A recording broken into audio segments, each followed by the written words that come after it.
Hello everyone, welcome to Smile for All free school. कैसे हो आप सब? उम्मीद करता हूँ कि बहुत ही अच्छे होंगे। तो बहुत दिनों के बाद मैं एक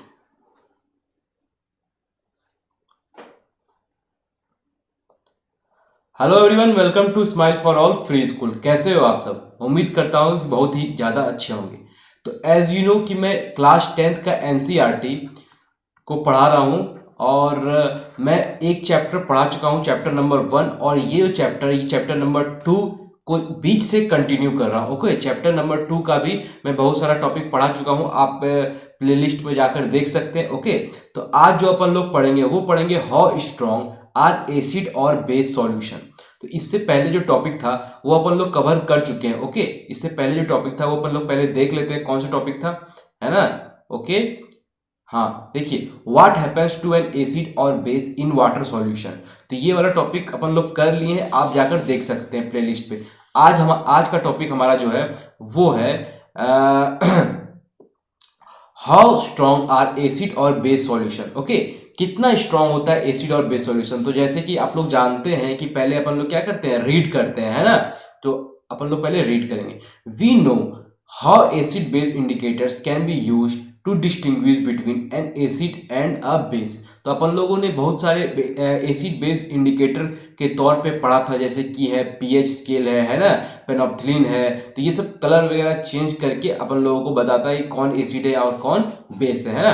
तो ये अपन लोग पढ़ लिए, वही चीज बोल रहा है। We have also learn in the previous section about dilution and decrease in concentration of H plus और OH माइनस आयन, है ना, इन सॉल्यूशन। तो H प्लस आयन किस में रहता है, ये मैंने आप लोगों को बताया था। ये किस में रहता है? एसिड में रहता है, याद है ना? एसिड में रहता है। और OH माइनस आयन ये किस में रहता है? बेस में, है ना? बेस में। जैसे कि आप लोगों को पता है, मान लेते हैं अपन लोग लिखते हैं H2SO4। ओके, तो ये क्या है बताइए तो मुझे। ये एक एसिड है ना? सभी लोगों को पता है? पता है कि नहीं पता है? नहीं पता है तो ध्यान रखिए, ये एक एसिड है। अगर मैं लिखता हूं NaOH, ओके, तो ये क्या है? ये एक बेस है, ध्यान रहेगा। तो बेस है, ये अपन लोग कैसे पकड़े? ये लास्ट में देखिए OH है ना? वही चीज मैंने यहाँ पे लिखा है। OH माइनस आयन जो रहेगा वो बेस को रिप्रेजेंट करेगा, और जो H प्लस रहेगा वो किसे रिप्रेजेंट करेगा? एसिड को रिप्रेजेंट करेगा। डू रिमेंबर, ओके, ये बहुत इंपॉर्टेंट है। ओके, नेक्स्ट पढ़ते हैं। Can we quantitatively find the amount of this ions present in the solution. तो क्या अपन लोग फाइंड कर सकते हैं कि कितना H प्लस आयन है, कितना OH माइनस आयन है ना? ये बोल रहा है। We can do this by making use of universal indicator. ये अपन लोग कर सकते हैं, कितना वो उसका काउंट है, जो कि यूनिवर्सल इंडिकेटर के मदद से कर सकते हैं। अभी जानेंगे कि ये क्या होता है। Okay, don't worry.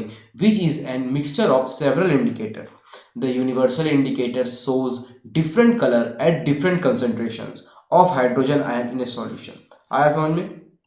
तो जो यूनिवर्सल इंडिकेटर होता है वो डिफरेंट कलर शो करता है एट डिफरेंट कंसेंट्रेशन पे। तो मतलब अलग अलग कंसेंट्रेशन रहेगा किसी भी सॉल्यूशन का, तो वो अलग अलग कलर शो करेगा। ओके, और ये हाइड्रोजन आयन का पावर को डिनोट करता है। A scale for measuring hydrogen ion concentration is in a solution called pH scale। तो एक स्केल डेवलप किया गया था। ओके, और उस स्केल से अपन लोग क्या करते हैं, हाइड्रोजन जो है ना, हाइड्रोजन आयन है उसका कंसंट्रेशन को नापते हैं। कोई भी सॉल्यूशन में हाइड्रोजन आयन का कंसंट्रेशन कितना है वो अपन लोग पीएच स्केल से नापते हैं। ये पीएच का फुल फॉर्म ही होता है power of hydrogen ion. Okay, next पढ़ते हैं। The p in pH stands for potence in German. Okay, meaning power, है ना? देखिए, power on the pH scale we can measure pH generally from 0 to 40। तो pH scale जो होता है ना, पीएच स्केल बहुत लोग जानते भी होंगे। तो उस पर लेवलिंग जो रहता है वो 0 से लेकर 14 तक रहता है, ध्यान रखिएगा। ओके, और बीच में जो ये न्यूट्रल होता है वो 7 होता है। ठीक है, pH should be thought of simply as a number which indicates the acidic or basic nature of a solution। higher the hydronium ion concentration lower is the pH value। क्या बोल रहा है कि जितना ज्यादा हाइड्रोनियम आयन का concentration रहेगा उतना ही पीएच वैल्यू इसका कम रहेगा, ये ध्यान रहेगा। ओके, अब जानेंगे कि कौन सा वैल्यू जो आएगा वो बेस शो करेगा, कौन सा वैल्यू जो आएगा वो एसिड शो करेगा। ओके, आ रहा समझ में? ओके, देखिए अब आगे पढ़ते हैं। The pH of a neutral solution is 7। अगर मान लेते हैं पीएच किसी न्यूट्रल सॉल्यूशन का 7 है, मान क्या लेते हैं, पीएच जो न्यूट्रल सॉल्यूशन का क्या होता है, 7 ही होता है। देखिए, ये एक टाइप का क्या है, पीएच आपका पीएच, मतलब मान लेते हैं पीएच इंडिकेटर है ना, देखिए तो बीच में न्यूट्रल है जो कि वाटर का होता है, और जैसे जैसे पीएच इधर बढ़ते चलेगा दैट मीन्स वो क्या है, एसिडिक इन नेचर है, एसिडिक नेचर इंक्रीज होते जाएगा, है ना, कि H प्लस का जो कंसंट्रेशन है वो बढ़ते जाएगा बढ़ते जाएगा बढ़ते जाएगा, ओके। और जैसे जैसे इधर बढ़ेगा वो OH माइनस आयन का कंसंट्रेशन क्या होगा, बढ़ेगा, ओके। तो बेसिक नेचर इंक्रीजिंग, मतलब कि 7 तो क्या हो गया आपका, न्यूट्रल हो गया, वाटर दैट मीन्स वाटर को कंसिडर कर सकते हैं, और अगर 7 से कम है तो वो क्या हो गया, वो एसिडिक हो गया, और 7 से ज्यादा हो गया तो वो क्या हो गया, वो बेसिक हो गया, ओके, ध्यान रहेगा, ओके। नेक्स्ट चलते हैं, नेक्स्ट क्या है देख लेते हैं। अब देखिए यहाँ पे एक टेबल 2.2 दिया गया है और इसमें ऑब्जर्वेशन करने बोल रहा है कि saliva before meal, saliva after meal, lemon juice का ये colour of the pH paper लीजिएगा, फिर अप्रोक्सीमेटली वैल्यू फाइंड कीजिएगा, फिर नेचर ऑफ द सब्सटेंस बताना है कि सलीवा क्या है, बेसिक है, एसिडिक है, लेमन जूस क्या है, कलरलेस एरेटेड ड्रिंक क्या है, ओके। तो ये घर में आप लोग कर सकते हैं, ये एक्टिविटी के तौर पे दिया गया है। आ रहा समझ में, देखिए कुछ नाम लिखकर और पीएच का इंडिकेटर के तौर पे दिया गया है, देख लेते हैं। गैस्ट्रिक जूस, गैस्ट्रिक जूस का पीएच कितना होता है, 1 के अप्रॉक्स में होता है, ध्यान रहेगा। और गैस्ट्रिक जूस क्या होता है, क्या होता है गैस्ट्रिक जूस, जल्दी से बताइए, एसिडिक होता है ना, एसिडिक होता है। क्यों, क्योंकि अपन लोगों को पता है कि हमारे स्टोमक में HCl एसिड प्रोड्यूस होता है ना, HCl हाइड्रोक्लोरिक एसिड, ओके। और हाइड्रोक्लोरिक एसिड है तो दैट मीन्स क्या होगा, 7 से पीएच कम रहेगा, और 7 से पीएच कम रहेगा, कोई एग्जैक्ट पूछ देगा तो ये 1 में होता है, ओके, बहुत ज्यादा एसिडिक होता है, ध्यान रहेगा, ओके। नेक्स्ट है 2, लेमन जूस, जो लेमन जूस हम लोग अपन लोग यूज करते हैं उसका पीएच कितना होता है, 2 होता है, ध्यान रहेगा। प्योर वाटर और ब्लड का पीएच कितना होता है, 7 और 7.4, ब्लड का अगर कंसीडर करें तो 7.4 होता है स्पेसिफिक होके अगर अपन लोग बोले तो, okay. Milk of magnesia MgOH whole twice, milk of magnesia का फॉर्मूला ध्यान रखिएगा, MgOH होल ट्वाइस, ठीक है। और फिर लास्टली है सोडियम हाइड्रोक्साइड सॉल्यूशन, जो कि बहुत ही ज्यादा बेसिक होता है, इसका वैल्यू कितना है, 14 है, ओके। तो ये पीएच चार्ट था आपका। The strength of acids and base depends on the number of H plus ions and OH ions produced respectively। तो जो स्ट्रेंथ ऑफ एसिड होता है ना, एसिड का कोई भी स्ट्रेंथ है, कितना वो एसिड हार्मफुल हो सकता है, कितना वो बेस हार्मफुल हो सकता है, तो वो किस पे डिपेंड करता है, डिपेंड करता है number of H plus ions and number of OH minus ions जो कि प्रोड्यूस होगा उस एसिड के द्वारा, वो बताएगा कि कौन सा एसिड कितना पावरफुल है और कौन सा बेसिक कितना पावरफुल है, ओके, ध्यान रहेगा, ठीक है। If we take hydrochloric acid and acetic acid on of the same concentration, समझिएगा क्या बोल रहा है कि अगर अपन लोग हाइड्रोक्लोरिक एसिड और एसिटिक एसिड लेंगे सेम कंसंट्रेशन का, से 1 मोलर, 1 मोल का अगर लेंगे 1 मोलर का, then this produces different amount of hydrogen ions, है ना। अगर अपन लोग एक टेस्ट ट्यूब में मान लेते हैं, क्या ले ले, हाइड्रोक्लोरिक एसिड ले ले, ठीक है, हाइड्रोक्लोरिक एसिड HCl, और एक टेस्ट ट्यूब में क्या ले ले, एसिटिक एसिड CH3COOH, ये एसिटिक एसिड ले ले, और उतना ही कंसेंट्रेशन का लेंगे, ठीक है, 98% का कॉन्क, मान लेते हैं कि ये 98% कॉन्क है, ओके, 98% कॉन्क दोनों, तो क्या दोनों इक्वल पावरफुल रहेगा, ये क्वेश्चन में पूछ रहा है। तो नहीं, बिल्कुल नहीं, इक्वल पावरफुल कैसे रहेगा, क्यों, क्योंकि ये अलग amount of H plus ion से निकालेगा और ये अलग amount of H plus ion निकालेगा, है ना। तो यही तो मैंने आप लोगों को भी तुरंत बताया कि जो ज्यादा amount of H plus ion निकालेगा वो ज्यादा स्ट्रेंथ रहेगा, ज्यादा मजबूत रहेगा, ओके। तो HCl यहाँ पे जो रहेगा वो ज्यादा निकालता है, that is why HCl is the strongest among these two, okay, between these two. Next चलते हैं, acids that give rise to more H plus ions are said to be strong acid, वही मैंने जो बोला वही लिखा हुआ है। And acid that gives less H plus ions are said to be weak acid, यहाँ पे एसिटिक एसिड जो हो गया वो क्या हो गया, weak acid, okay, weak acid, ध्यान रहेगा, okay. Can we now say that weak and strong bases are, तो ये आप लोगों को बताना है, ओके। हम इस पे कुछ ज़्यादा ये खास नहीं था, last point.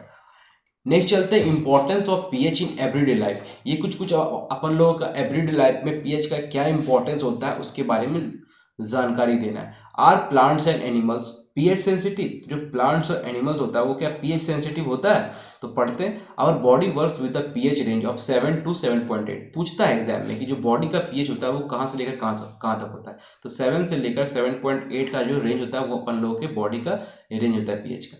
Living organisms can survive only in a narrow range of pH change. When pH of rainwater is less than 5.6, it is called acidic rain.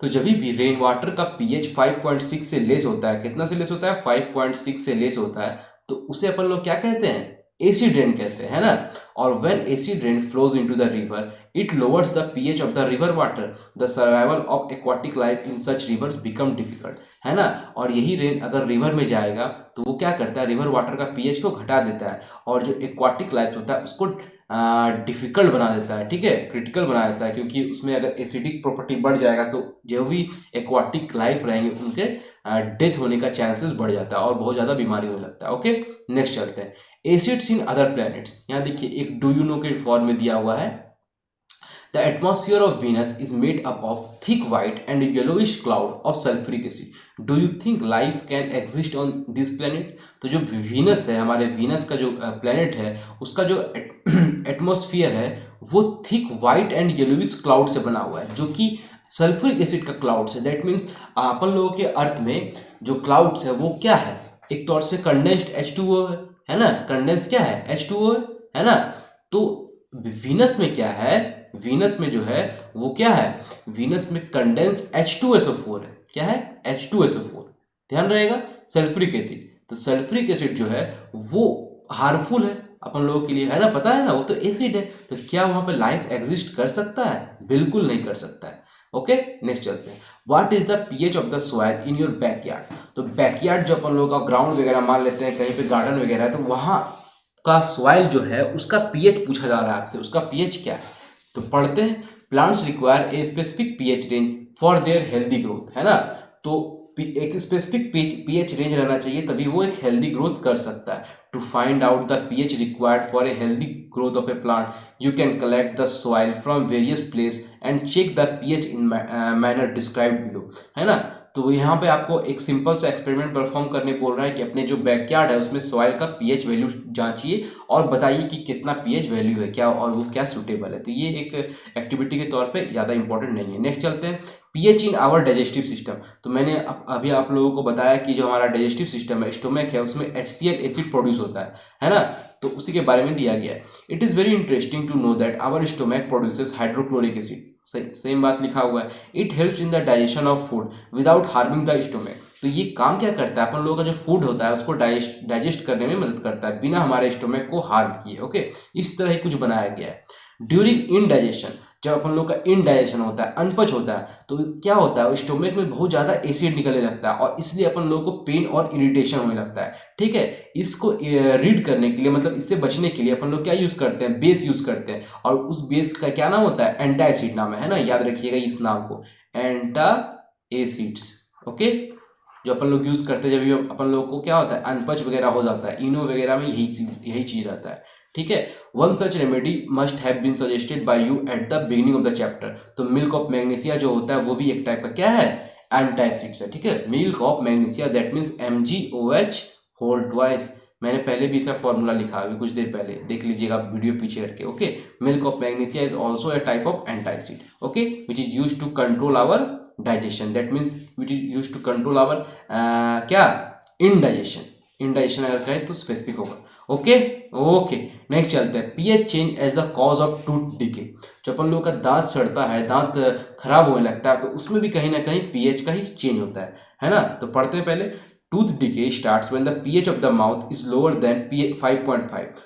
तो टूथ कब डिके होना शुरू होता है, जब भी अपन लोगों के माउथ का जो पीएच होता है वो 5.5 से नीचे होने लगता है। ओके, अब जैसे पीएच 5.5 से नीचे होने लगेगा तो उसका एसिडिक प्रॉपर्टी और ज़्यादा बढ़ते जाएगा। तो इसमें क्या हो, जो टूथ इनेमल है जो कि कैल्शियम हाइड्रोक्सीपेटाइड से बना हुआ है, एक crystalline form of calcium phosphate, है ना, जो कि hardest substance of the body है, वो क्या होने लगता है, वो डिजॉल्व होने लगता है, दैट मीन्स वो करोड होने लगता है। ओके, और धीरे धीरे करोड होता है तो जो बैक्टीरिया उसमें प्रेजेंट होता है वो क्या करता है, जो शुगर है ना, शुगर और जो फूड होता है उसका डिग्रेडेशन करने लगता है, दैट मीन्स उस शुगर और फूड का क्या होता है, उसको ब्रेक डाउन करने लगता है, और ब्रेक डाउन करने से क्या होता है, वो एसिड प्रोड्यूस होने लगता है, और वही एसिड अपन लोग के दांत को क्या करता है, खराब करने लगता है ना।